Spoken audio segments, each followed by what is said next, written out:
Welcome to a special edition of AI Unraveled. I'm your host, Etienne Newman, P.Eng.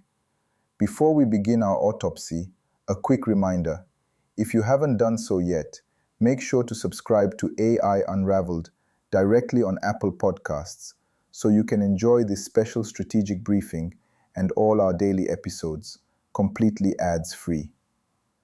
Today's episode is brought to you by Janga Mind. In the longevity space, the gap between a mouse study and a human clinical trial is massive. Janga Mind is the premier audio intelligence network, providing technical forensics and legal decoding. Whether it's healthcare regulations or enterprise tech, we separate the signal from the noise. Visit jamgamind.com. Today, we are looking at the ultimate upgrade. We are deconstructing the David Sinclair interview on DOAC. Sinclair claims that aging is a reversible disease and points to a study where cells appeared 75% younger in just 8 weeks. Is this the dawn of human immortality or just great marketing? Let's unravel the science.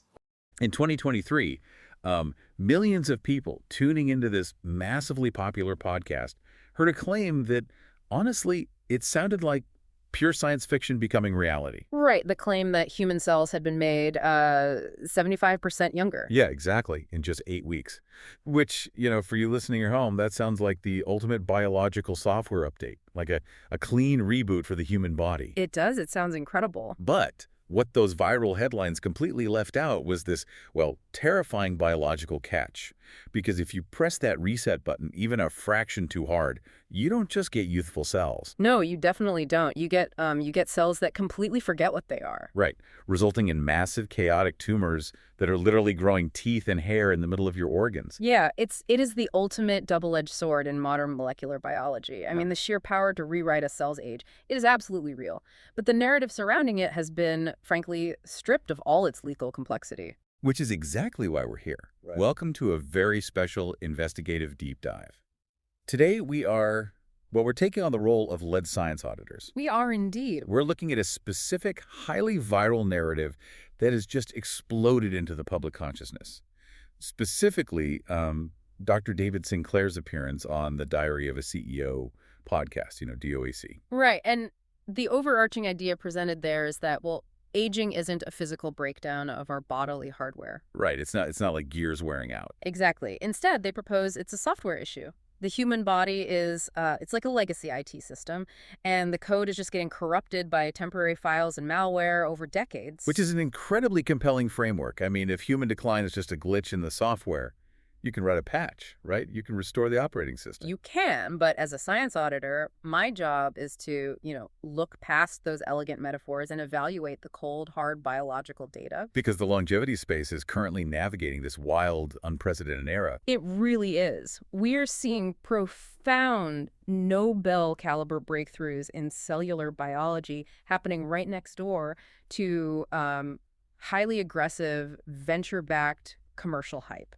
So for you, the listener, sitting at home right now, wondering if you should start buying all these expensive supplements to reboot your own software, our mission today is to cut through that noise. We are going to perform a rigorous clinical autopsy on these specific claims. We really have to separate what happens in a carefully controlled petri dish from what happens inside a living animal, and most importantly, from what can actually be safely translated into a human being. Precisely. Okay, let's unpack this. How do you make a cell 75% younger?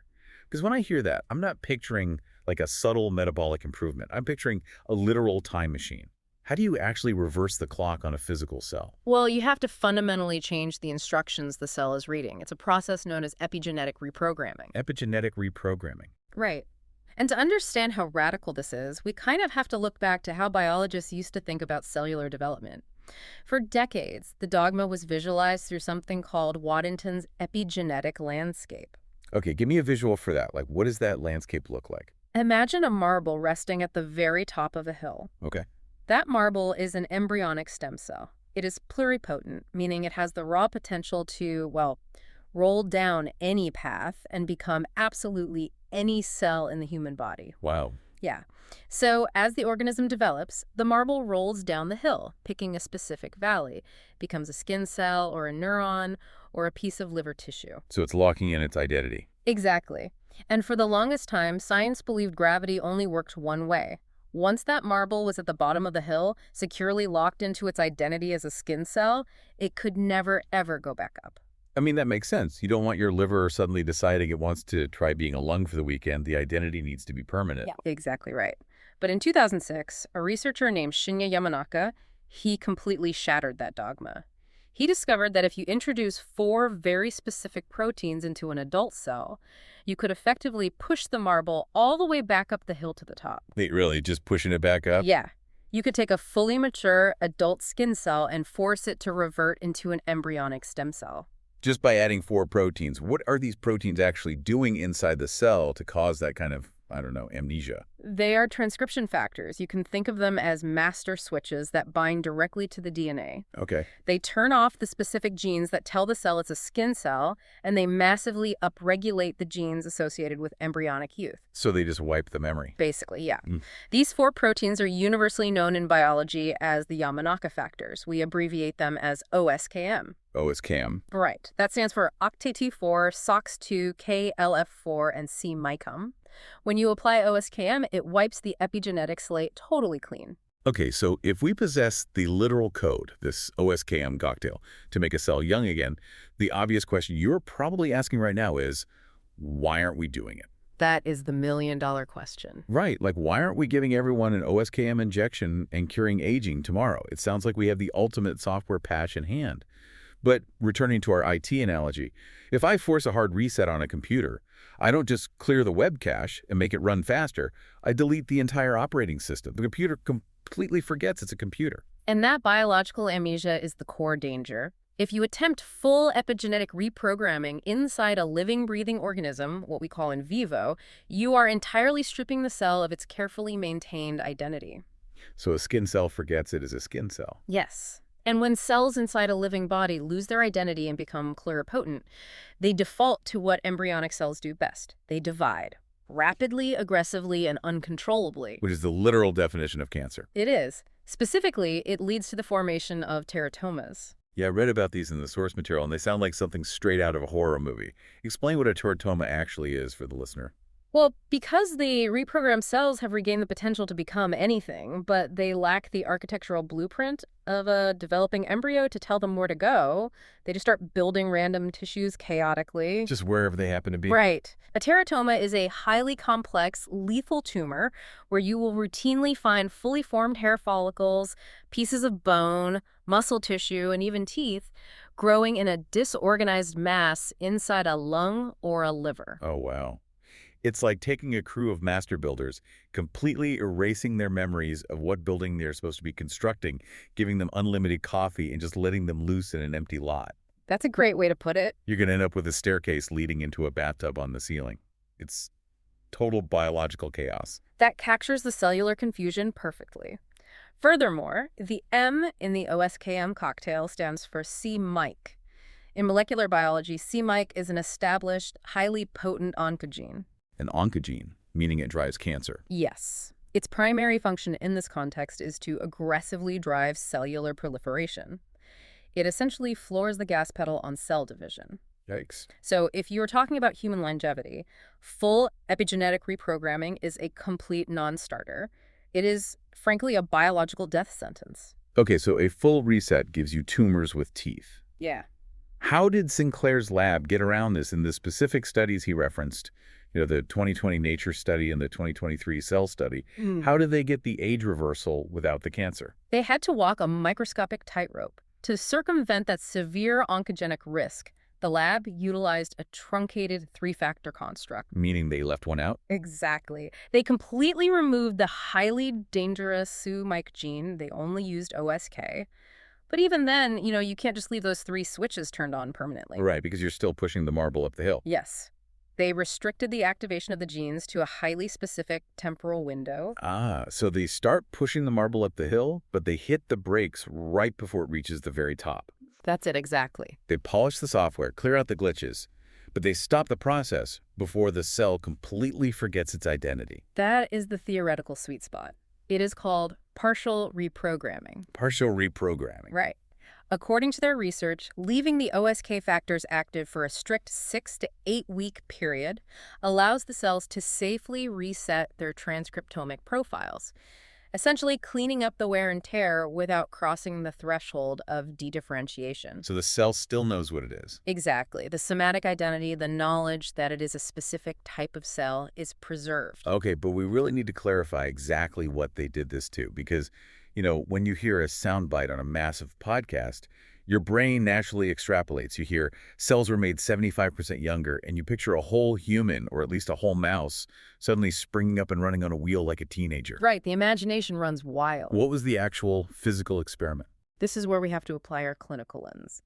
They did not systemically rejuvenate a human being. They didn't even systemically rejuvenate a mouse in the primary experiments linked to this specific vision restoration claim. Okay, so what did they do?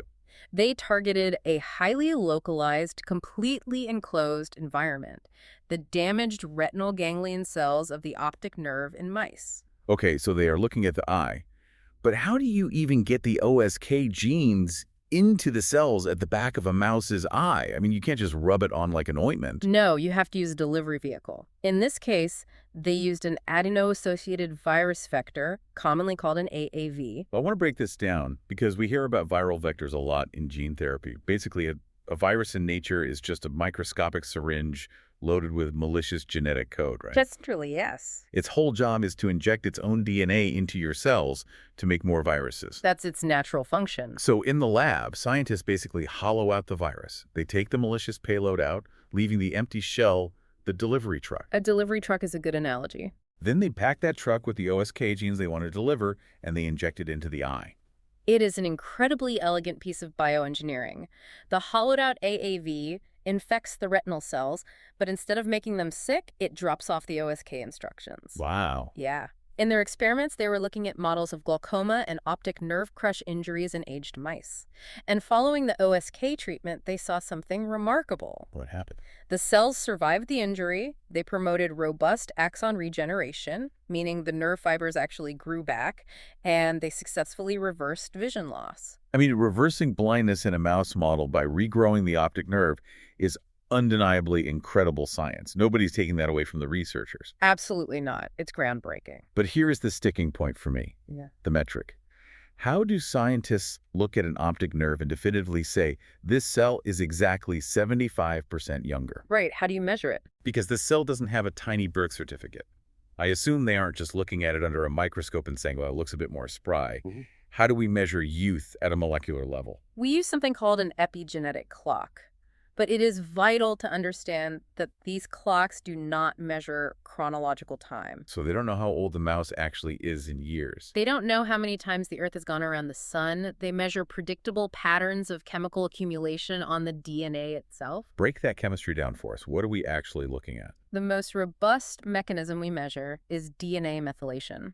Imagine your DNA strand, the famous double helix. Sure. Along that strand, there are specific locations called CpG dinucleotides. Okay. As an organism lives, breathes, and ages, tiny chemical tags called methyl groups, which are just one carbon atom bonded to 3 hydrogen atoms, they physically attach themselves to these CpG sites. So it's not changing the underlying genetic code, it's just sticking a molecular tag on top of it. Correct. And that tag acts as a silencer. When a methyl group attaches to a gene's promoter region, it physically blocks the cellular machinery from reading that gene. It turns the gene off. Okay, let me try an analogy here to see if I'm getting this. Imagine a massive grand piano. The keys themselves are the DNA. I like this. The underlying hardware never changes, but as you play the piano over the course of decades, someone comes along and starts sticking heavy pieces of duct tape onto certain keys. Right. Eventually, you press those keys, and they don't make a sound. The music, the software, the cell gets completely distorted. That is highly accurate. And aging is characterized by very specific, predictable patterns of this tape being applied and removed. So it's not random. No, it's very predictable. Some areas of the genome that should be highly active, like genes responsible for repairing damage, they get methylated and shut down. So the repair mechanisms get taped over. Exactly. Conversely, other areas that should be silenced, like ancient viral DNA sequences hidden in our genome, they actually lose their methyl groups and wake up. Oh, that sounds bad. It is. It causes genomic instability. So the epigenetic clock is basically an algorithm that reads the pattern of the duct tape. Yes. In the 2023 Cell study, they utilized a highly advanced diagnostic tool called SWARM, targeted bisulfite sequencing. Swarm bisulfite sequencing. Man, that sounds dense. Let's unpack the actual mechanism of how they read this. Well, bisulfite sequencing is essentially a chemical trick. If you treat DNA with bisulfite, it converts normal unmethylated cytosine building blocks into a different chemical called uracil. Okay, it changes the unprotected keys. But, and here's the key, if that cytosine has a methyl group attached to it, the bisulfite cannot convert it. It acts as a shield. Oh, that's incredibly clever. So you treat the DNA and then you sequence it. Anything that changed was unmethylated. Anything that stayed the same had a methyl tag on it. You basically create a barcode of the aging process. Precisely. You get a direct readout. The SWARM algorithm meticulously evaluates the methylation status of over 500 precisely identified age-related CpG loci across the genome. So it looks at 500 specific piano keys. Exactly. When they induced the OSK factors in the mouse eye, they ran the bisulfite sequencing again, and the algorithm analyzed the new barcode and determined that the methylation patterns had regressed to a state resembling a much younger animal. Wow. The calculated epigenetic age was mathematically reversed. Okay, I see the mechanics now. We've proven we can deliver the OSK genes into a specific enclosed area, and we can measure the chemical tags regressing. But this brings us to the massive gulf between this lab result and the promise of a systemic human anti-aging therapy. A translational gap. Right, the question you have to ask is, if we can do this so beautifully in a mouse eye, why is it so incredibly difficult to just scale it up and do it to my whole body? And currently, it is an insurmountable biological chasm. Delivering a gene therapy uniformly to the tens of trillions of cells in an adult human body is not just difficult. With current technology, it is physically impossible. Trillions of cells is a lot of delivery trucks. Exactly. Yeah. You have to remember where they injected the viral vector in the mice, directly into the eye. The central nervous system, including the eye, is what we call an immune-privileged area. Immune-privileged, meaning the body's immune system doesn't patrol it with the same aggression. Right. Because if you get a massive immune inflammatory response inside your eyeball, the swelling would detach your retina and blind you.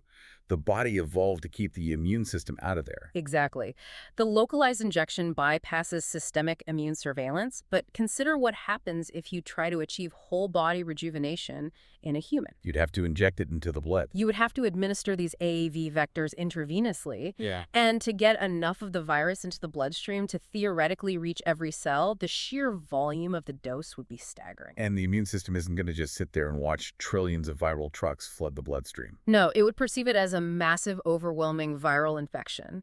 It would immediately precipitate a severe, likely fatal systemic immune response, an immune storm. That's terrifying. Furthermore, even if you manage to suppress the immune system, you face profound hepatotoxicity. Hepatotoxicity, liver toxicity, because the liver's entire job is to filter the blood. So all those viral vectors would just get trapped in the liver filter. Right. The liver would absorb a massive, disproportionate amount of the AAV load, leading to acute liver failure long before any systemic rejuvenation could ever occur. Okay, so delivery is the first massive roadblock. But let's play science fiction for a second. Let's say in 20 years, we invent perfect nanobots. Okay, sure. We can deliver the OSK payload perfectly and evenly to every single cell in your body without triggering the immune system. Would it work then? Even in that hypothetical scenario, you slam into the problem of differential reprogramming kinetics. Differential kinetics, meaning different cells react to the reset button at different speeds. Yes, a human being is not a uniform blob of tissue. We are incredibly heterogeneous. Our cells divide and metabolize at vastly different rates. Give me an example. Think about it. A skin fibroblast divides relatively slowly. A neuron in your brain essentially never divides once it's mature. But the epithelial cells lining your intestines are turning over every few days. Your blood stem cells in your marrow are constantly proliferating. I see where this is going. If you apply the exact same OSK dosage in the exact same 6-week time window to the whole body, You get a fatal biological mismatch. You might successfully rejuvenate that slow-dividing skin cell. The timing might be perfect for it. But that exact same pulse of OSK might accidentally push the rapidly dividing intestinal cell right past that critical threshold of no return. It pushes the marble over the top of the hill. Yes. The fast-dividing cell loses its identity entirely, de-differentiates into a pluripotent state, and you have rapid, lethal neoplastic transformation. You get the teratomas. Extrapolating a localized eye injection in a genetically homogeneous inbred laboratory mouse to the systemic rejuvenation of a highly complex human being is entirely speculative at this point in history. The oncogenetic knife edge of partial reprogramming just cannot be overstated. Look, the AI landscape moves faster than a hallucinating LLM on a double espresso, which is why Etienne has done the heavy lifting for you. Stop scrolling through generic top 10 lists and head over to djamgamdine.com/toolkit for the AI Executive Toolkit. It's a hand-picked, forensic-vetted implementation stack featuring tools like Chatbase, 11 Labs, and ARIA, complete with exclusive listener perks to get your firm running at light speed. Okay, so if we can't safely deliver this software update to humans yet because of the delivery vectors and the terrifying cancer risks, it forces us to ask a more fundamental question. Right. Why is the software degrading in the first place? If we want to fix the glitch safely, we need to know what is actually corrupting the code. This brings us right to the core of Sinclair's theoretical framework, the information theory of aging. The information theory of aging. And this theory is where the debate within the bio-gerontology community becomes incredibly fierce. Why is it so controversial? To understand why, you have to understand the paradigm it is trying to replace. Historically, the dominant framework has been the DNA damage theory. You can think of this as the hardware argument. But this is the wear and tear model, the idea that aging is just the physical accumulation of irreversible mutations and structural damage to the DNA sequence itself, the machine literally wearing out. Correct. But the information theory argues that the physical hardware is actually remarkably stable. Sinclair uses a highly accessible analogy to explain this. The compact disc. Right, the CD analogy. I remember this. In his analogy, the actual physical DNA sequence, the genome, is the digital data encoded onto the shiny layer of the CD, that of the hardware. Yes. And the epigenome, all those chemical methyl tags and the structure of how the DNA is folded, is the analog reader. It's the laser trying to read the CD. And under this theory, aging is not the digital data corrupting. The song is still there, perfectly preserved in the code. Aging is a physical scratch on the plastic surface of the CD. The scratch scatters the laser. Exactly. The reader can no longer access the digital music correctly, the music skips, the cell malfunctions, and the tissue ages. And epigenetic reprogramming, the OSK treatment we just discussed, is essentially a biological compound that polishes the scratch out of the plastic, allowing the laser to read the original music once again. It is a beautiful analogy. It really is. But my question is, how does the CD get scratched in the first place? What is the cellular event that causes the laser to lose its place? The proposed mechanism centers heavily on a specific class of proteins called sirtuins. Sirtuins. In mammals, the most studied of these is SRT1. Sirtuins are heavily involved in regulating the epigenome. You can think of them as the cell's epigenetic security guards. We talked about this. Their job is to sit on specific regions of the genome and keep certain genes silenced by maintaining the proper folding and tagging of the DNA to keep the marble in the right valley. Exactly. They maintain the cellular identity. But our DNA is not sitting in a serene, static environment. It is under constant, brutal attack. Attack from what? Background, cosmic radiation, environmental toxins we inhale, and even the toxic byproducts of our own mitochondria generating energy. All of these factors physically sever the DNA double helix. We experience dozens of these severe double-strand breaks per cell every single day. So the double-strand break is a biological emergency. The physical DNA literally snaps in half. It is the highest level of cellular crisis. The cell must prioritize repairing that break immediately, or it will die. So the security guards, the sirtuins, are called away from their normal posts. Oh, I see. They abandon the genes they were supposed to be silencing, and they physically rush to the site of the genetic breakage to help orchestrate the complex DNA repair cascade. It's like a massive fire breaking out in the east wing of a museum. Yeah. Every security guard abandons their post guarding the paintings to go help put out the fire. And usually the fire is put out successfully. The physical DNA sequence is repaired faithfully, meaning the actual genetic mutation is avoided. The digital data on the CD is saved. Okay, good. But here is the critical flaw in the system. When the emergency is over, the sirtuins do not always find their way back to their exact original posts. The fire is out, but the guards get lost in the smoke. Some of them go back to the wrong doors. Some of them just wander the halls.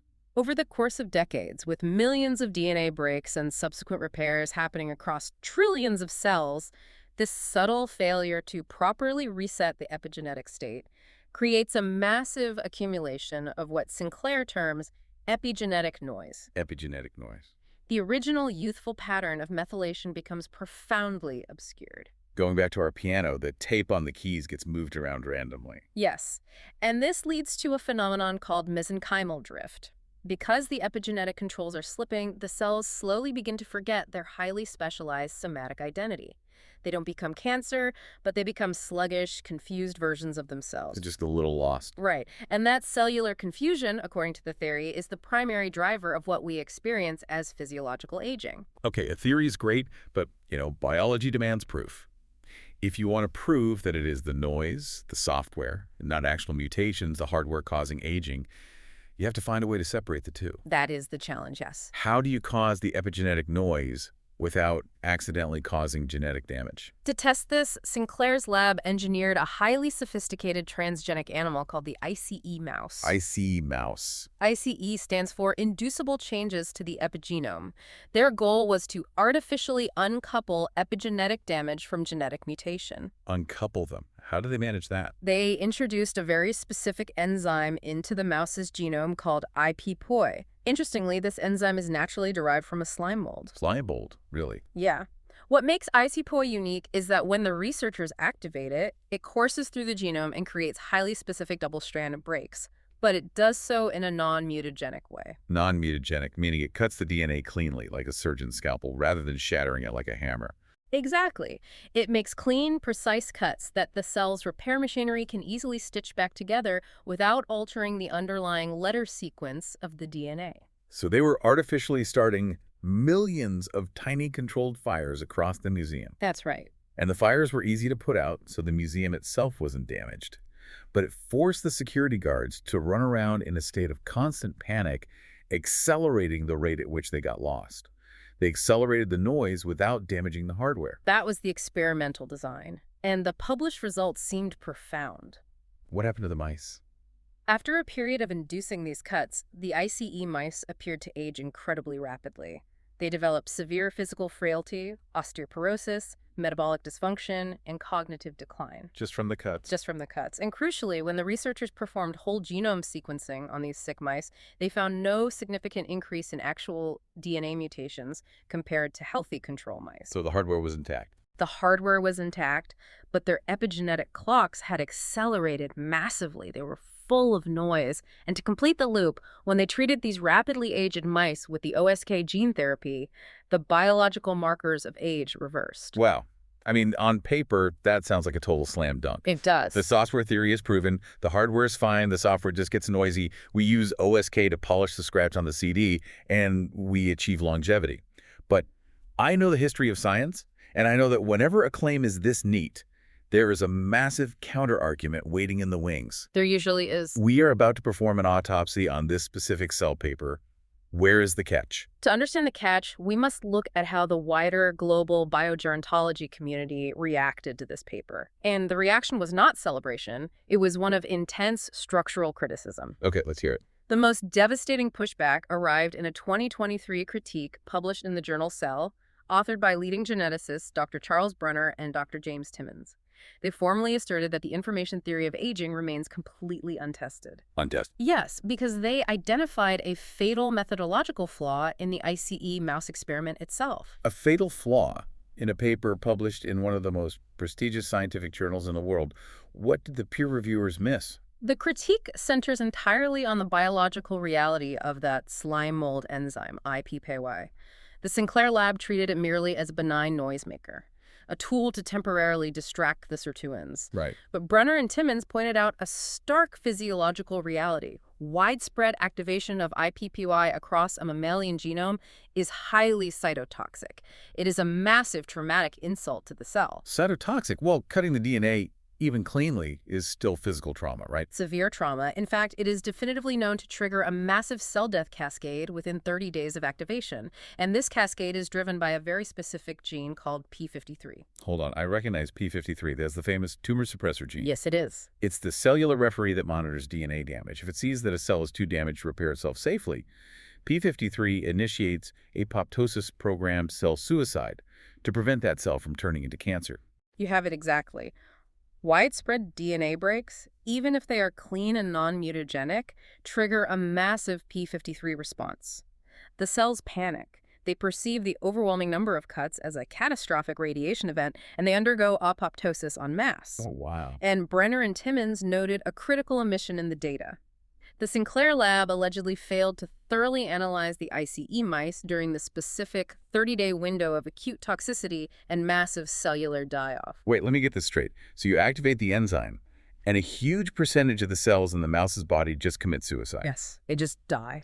So when they measured the mice months later and found them old and frail, they weren't actually measuring natural progressive aging. That is the core of the Brenner and Timmons critique. Consider the physiological aftermath. When you trigger massive systemic cell death in an organism, you place an extreme unnatural burden on the surviving tissue-resident stem cells. Because they have to fix the damage. Right.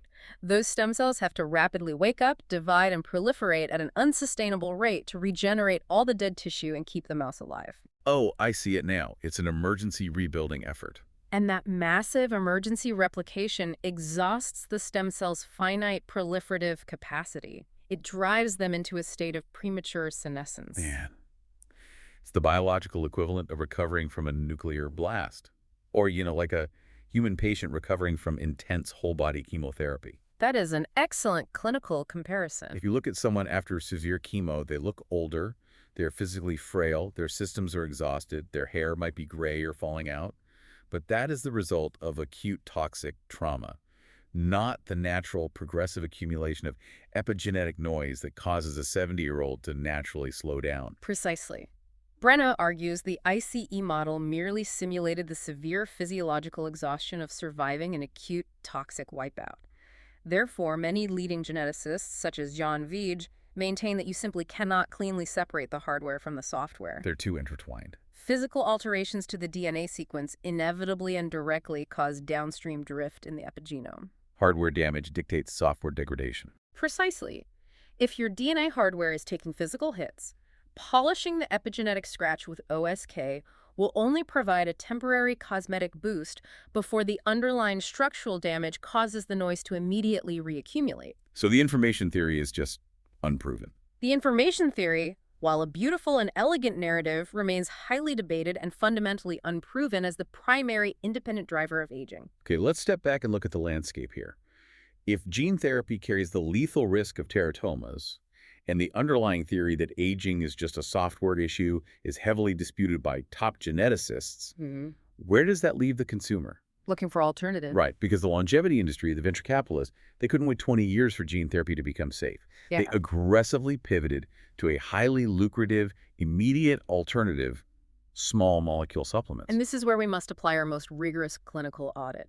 The transition from complex academic theory to over-the-counter consumer product is fraught with immense commercial extrapolation. Because they couldn't deliver the OSK genes safely, the industry sought to find magic pills. Right, compounds you could swallow that claim to chemically activate these exact same longevity pathways, like the sirtuins, without needing to alter your DNA. To understand how we got to the supplements on the shelves today, we have to look at the history of these molecules. And it all starts with the most famous one of the early 2000s, resveratrol. The famous red wine molecule. I remember the media frenzy around this. Every morning show was telling people to drink more red wine because it contained this miracle compound. It was everywhere. This was the molecule that launched David Sinclair's company, Citrus Pharmaceuticals, which was eventually sold to the pharmaceutical giant GlaxoSmithKline for over $700 million.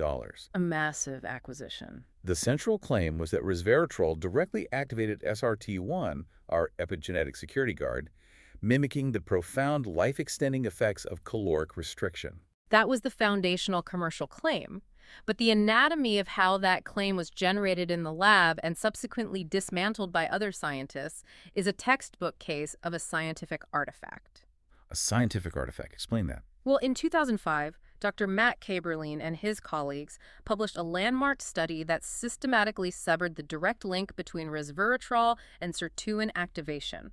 How exactly does an independent scientist debunk a $700 million claim? Where did searchers go wrong? Kaberlein audited the specific in vitro assay, the physical laboratory test, that Sinclair's team used to prove SIRT1 activation.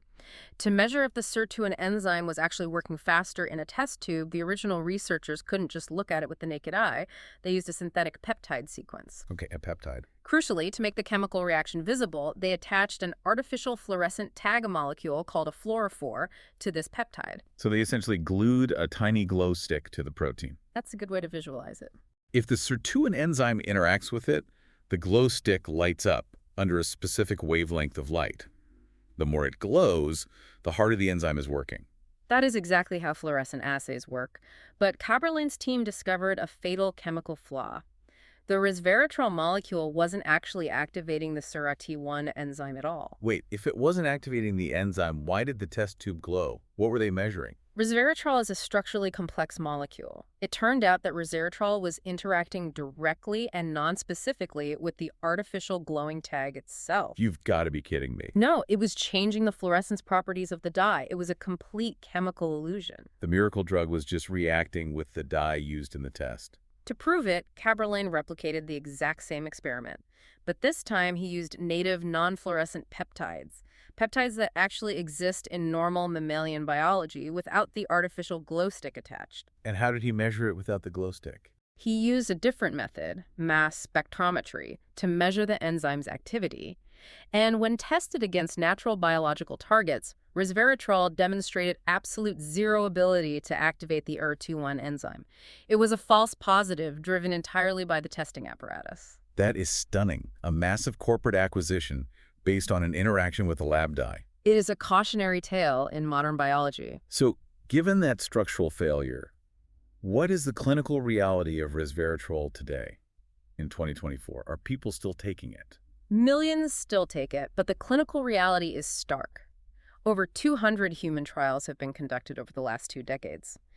We now know that resveratrol has incredibly poor bioavailability in humans. Meaning your body can't actually use it. Right. When you swallow it, it is rapidly conjugated and filtered out by your liver and kidneys before it can reach your target tissues in any meaningful concentration.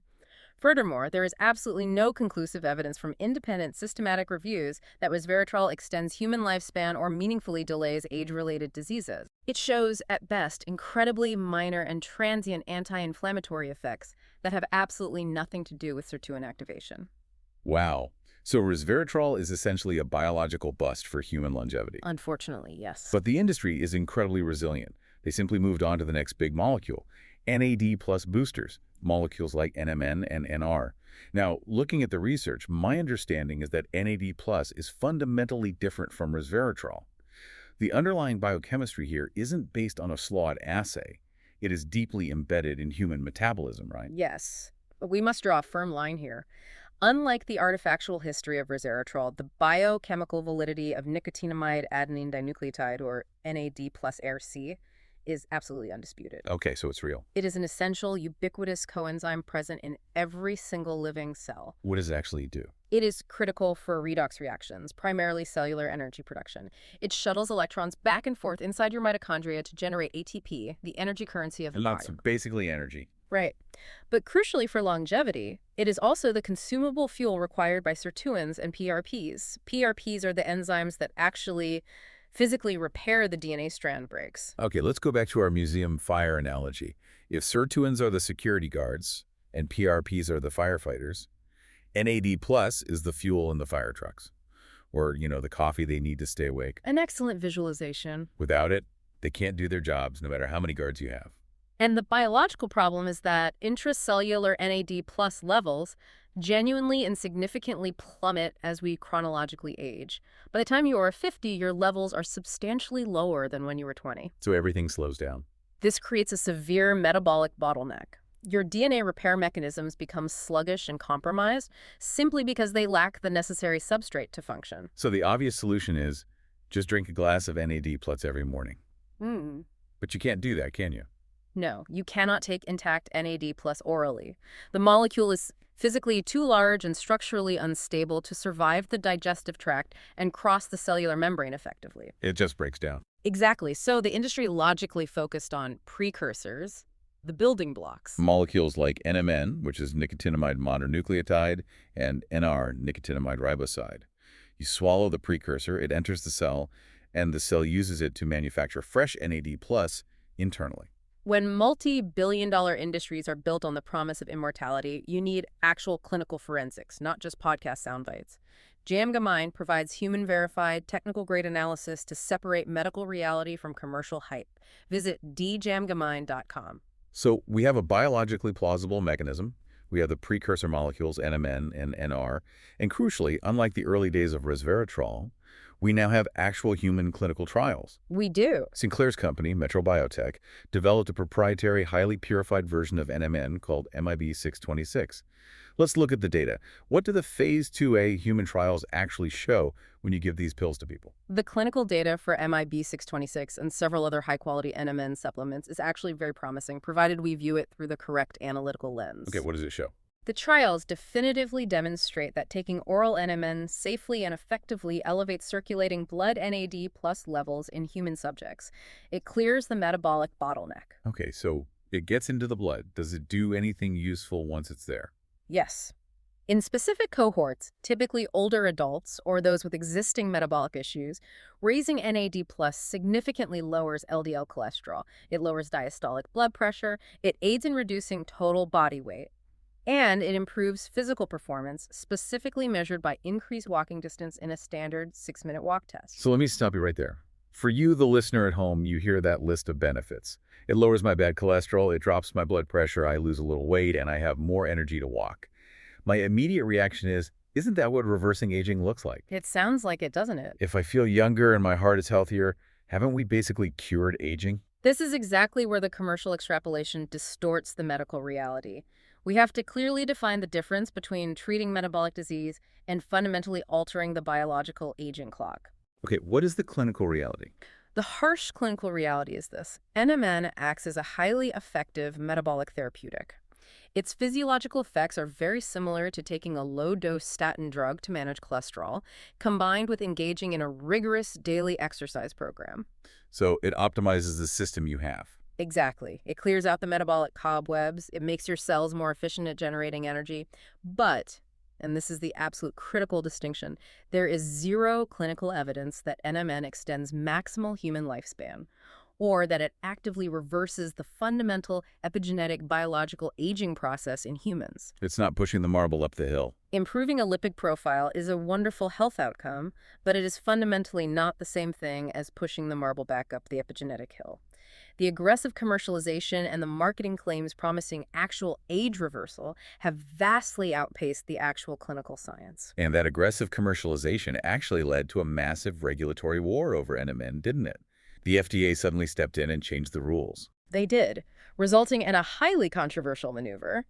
The FDA essentially banned generic NMN from being legally sold as a dietary supplement in the United States. Why? If it's a safe derivative of vitamin B3 that lowers cholesterol, why ban it? It wasn't banned for safety reasons. It was banned due to regulatory framework. The ban occurred because Metro Biotech Sinclair's company filed an investigational new drug application, an IND, for their proprietary MIB-626. Okay, what does that mean? Under the Dietary Supplement Health and Education Act, if a pharmaceutical company pours millions of dollars into actively investigating a specific molecule as a prescription drug, that molecule cannot be simultaneously sold as a loosely regulated, cheap, over-the-counter supplement. So by initiating the formal process to make it a highly profitable, patented prescription drug, they effectively forced the FDA to outlaw the cheap generic versions everyone was already buying. Yes. To the supplement industry, that looks less like rigorous science and a lot more like a classic pharmaceutical monopoly play. That is exactly how the supplement manufacturers and consumer advocacy groups perceived it, leading to massive backlash and ongoing legal battles against the FDA. But the controversies generated by aggressively hyping commercial claims didn't stop with human supplements. To truly understand the culture of the current longevity industry, we must examine the recent leap years controversy. Oh, leap years. I remember this making waves recently. This wasn't about humans. This was a supplement for dogs, right? Yes. The product was called Leap Years, developed by Animal Biosciences, which is yet another biotech firm co-founded by David Sinclair. They marketed a dual-action soft chew for senior dogs. The chew combined an NAD plus precursor with a senolytic compound. Let's define senolytic real quick. What is a senolytic? Senolytics are a fascinating class of drugs designed to hunt down and clear out senescent cells. Senescent cells. As cells take damage over time, some of them refuse to undergo apoptosis, they refuse to die, but they also stop functioning normally. They become zombie cells. And worse, they secrete toxic inflammatory chemicals that poison the healthy cells around them. Senolytics aim to clear those zombies out. Okay, so a dog chew with NAD plus and a zombie cell killer. Sounds great on paper. What happened? Based almost entirely on a non-peer-reviewed preprint study uploaded to a server called Bioxera, sweeping public statements were made on social media and in press releases. It was heavily implied, and in some instances directly claimed, that this chew provided the first clinical evidence of the reversal of aging in dogs. Reversing aging and man's best friend. I mean, that is a marketing goldmine. People will spend anything on their pets. How did the scientific community react? They reacted with intense, coordinated public backlash. Dr. Matt Kaberlin, the exact same researcher who audited the flawed resveratrol assays 2 decades earlier, performed an exhaustive public clinical audit of the leap year's preprint data. And what did he find? And what he found was deeply concerning. He found severe methodological flaws. Crucial trial data regarding the dog's health outcomes was completely excluded from the final analysis without adequate justification. Excluded data. That's a huge red flag. Furthermore, the cognitive tests they used to claim the dog's brains were getting younger, tests measuring how wide a dog follows a pointing finger, for example, were fundamentally unvalidated for that specific diagnostic purpose. Meaning a dog learning to follow a treat better isn't proof its brain cells are epigenetically younger. Exactly.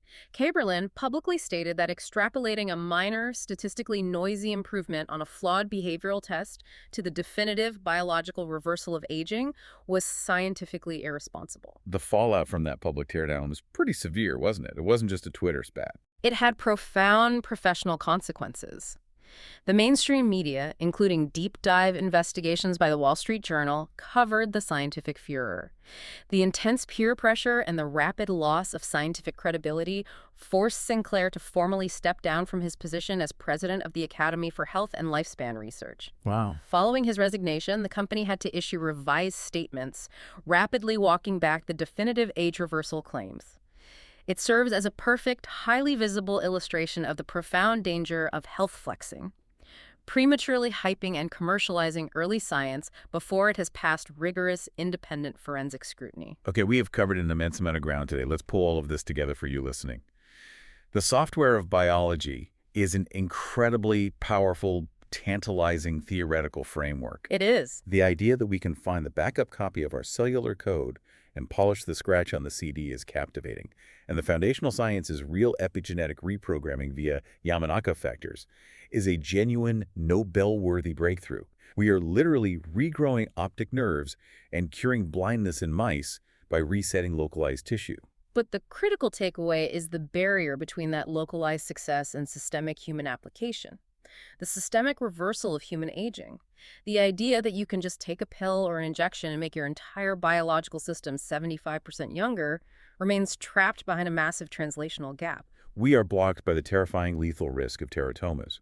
We are blocked by the physical impossibility of delivering gene therapies to every cell without destroying the liver. Yes. And perhaps most frustratingly, we're dealing with a commercial sector that takes legitimate, useful metabolic therapeutics like NMN lowering your cholesterol and markets them as magic time machines to consumers desperate for a shortcut. And that brings us back directly to you, the listener. In a world characterized by an overwhelming deluge of complex scientific information and highly aggressive commercial marketing, rigorous critical thinking is your absolute best defense. Knowledge is only truly valuable when you understand the underlying why behind the viral headlines. So the next time you see a headline claiming a study proved cells are 75% younger, you now have the tools to ask the right questions. Were they human cells functioning inside a living body? Or were they isolated mouse cells in a petri dish? Exactly. You now understand the massive difference between clearing out a metabolic bottleneck to improve your energy and fundamentally rewiring the dangerous operating system of human biology. Do not throw away your healthy lifestyle, your foundational health pillars, in exchange for an expensive magic pill that hasn't passed rigorous clinical scrutiny. It really is all about separating this signal from the noise. But you mentioned something earlier regarding how the body natively deals with that epigenetic noise, how the sirtuins naturally function. Yes. I want to leave you with one final provocative thought to mull over as you navigate the longevity landscape. If aging is indeed this incredibly complex, intertwined interaction of structural hardware degradation and reversible software noise, perhaps the true path to human longevity won't be found in a single exogenous reset button created in a lab that forcefully wipes the slate clean and risks massive tumor growth. So where is it found? Perhaps the answer already exists within our evolutionary biology. The systems we already have. Exactly. Consider the mundane, unglamorous acts of deep restorative sleep, rigorous cardiovascular exercise, and a nutrient-dense diet. These are not just healthy habits. On a molecular level, they are, in fact, the most advanced, highly calibrated epigenetic therapies we currently possess. That's a powerful way to look at it. They represent a continuous, lifelong process of endogenous error correction. Fasting naturally stimulates your sirtuins to repair DNA. Exercise naturally helps clear out senescent zombie cells. Proper sleep allows the brain to clear metabolic waste. These actions naturally polish the CD without ever crashing the operating system. So true. We have to look at the venture capital flowing into longevity and ask ourselves, in our rush to commercialize a cure for aging, are we simply searching for a dangerous, expensive biological shortcut to replace the very maintenance mechanisms we evolved to use for free? Maybe the absolute best IT support for your complex legacy biological system is simply running the basic maintenance protocols it was originally designed with. Subscribe to AI Unraveled on Apple Podcasts to listen completely, ads Q4E. That concludes our special forensic edition on David Sinclair and the longevity industry. The strategic signal today is the translational gap. The science of epigenetic reprogramming and Yamanaka factors is undeniably one of the greatest breakthroughs of the 21st century. Proving that cellular age can run backward in a lab is a massive paradigm shift. But as engineers and strategists, we have to recognize the gap between a petri dish and a human patient. Aging might be a software problem, but we are still a long way from a safe, over-the-air update for the human body. Until then, approach the hype with high-fidelity skepticism. And speaking of upgrading your own capabilities, look, the AI landscape moves faster than a hallucinating LLM on a double espresso, which is why I've done the heavy lifting for you. Stop scrolling through generic top 10 lists and head over to the AI Executive Toolkit at djamgamine.com/toolkit. I've handpicked and forensic vetted every tool on this list, from Chatbase and 11 Labs to Area and Google Workspace, to ensure they meet the rigorous standards of a professional and the high-stakes needs of the AI Unraveled community. Consider this your curated implementation stack to bridge the gap between raw innovation and professional-grade governance, complete with exclusive listener perks to get your firm running at light speed. This episode was made possible by DeChamga. I'm Etienne Newman. Stay healthy, stay sharp, and keep unraveling the future. And before you go, if your company is building the tools that power the workflows we talked about today, I'd love to showcase them to this audience. We don't just run ads, we build technical simulations that prove your value. Let's build something together. Visit jamgamine.com/partners to get started. Until next time, keep building.